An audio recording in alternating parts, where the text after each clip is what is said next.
cucaracha, la cucaracha. Para la música no feliz, el accidente grande, el baby flap. She's okay. She is very resilient. Babies are. Peggy, you don't want a coconut, do you? This is not totally appropriate, Joshua. You're in a hospital, not a hammock. Hello, it's so wonderful to meet you both. I'm so excited to chat about this movie today, which I think is really, really interesting. Oh, thanks. Ew.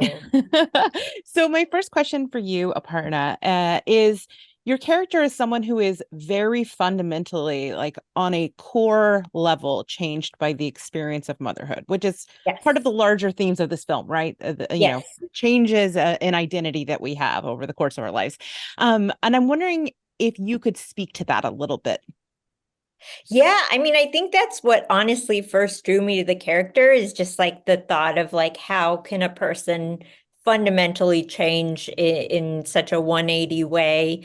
What about motherhood kind of sends Mia on this path? And I think that just that theme of like, what do we expect from mothers? What do we expect from ourselves as parents? And I'm not a parent, but kind of getting to play with that and explore that as an actor was just really hooked me, because I had never gotten to do something similar before. And also Mia's just kind of a wild card, and that felt fun. Yes, to say the least. Definitely. Now, Jennifer, you as Mia's partner, well, her sort of realization about her partner is a bit more of a slow burn than Manny and Lex experience following the drop, the infamous drop. She's dealing with the fact that the woman she is about to marry, another big life change, is become a different person. Can you speak to that a little bit?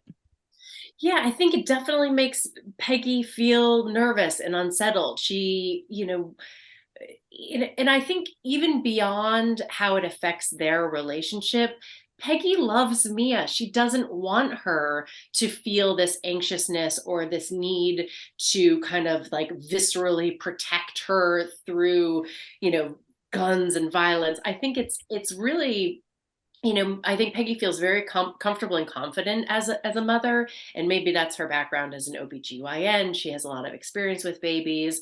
She probably came from a very different background, but more than anything, she just wants her wife to feel okay in this world. And that's like a big mission for Peggy, I think. Just how do I help her feel comfortable and confident in this world, and that everything's going to be okay? Because it is.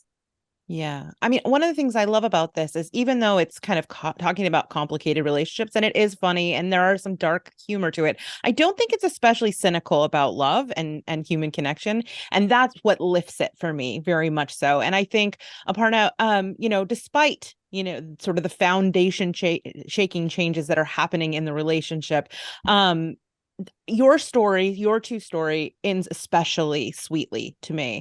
And I'm curious what you think the film is talking about when it comes to the nature of love. Yeah, I mean, I think it does a really good job of exploring how none of us are really the same over the course of our lives. Like when we meet as friends in college versus, 15, 20 years later. And also even in a relationship, when you first meet, you're not the same person as you are, 10 years down the line, whether you have kids or whatever other life changes happen with career and whatnot. And just how different relationships and navigate that, because it's like some are able to kind of realize that maybe the two people we're not compatible anymore, the people we are now. But I think this movie especially like explores kind of the dysfunction that can emerge in relationships, and how do you navigate that in the way that kind of still puts love at the heart of it. Yeah, absolutely. Absolutely. I think this is a very special movie, and it was very fun to see, Jennifer, to see you reunited with Sarah Dina Smith, because Midnight Swim is one of my all-time favorite films. Such a beautiful, beautiful film. Sad you didn't sing in this one, but that's okay. That's okay. Next one. Thank you so much for taking the time to chat with me today. This has been so much fun, and I'm very excited for people to get to finally check out The Drop.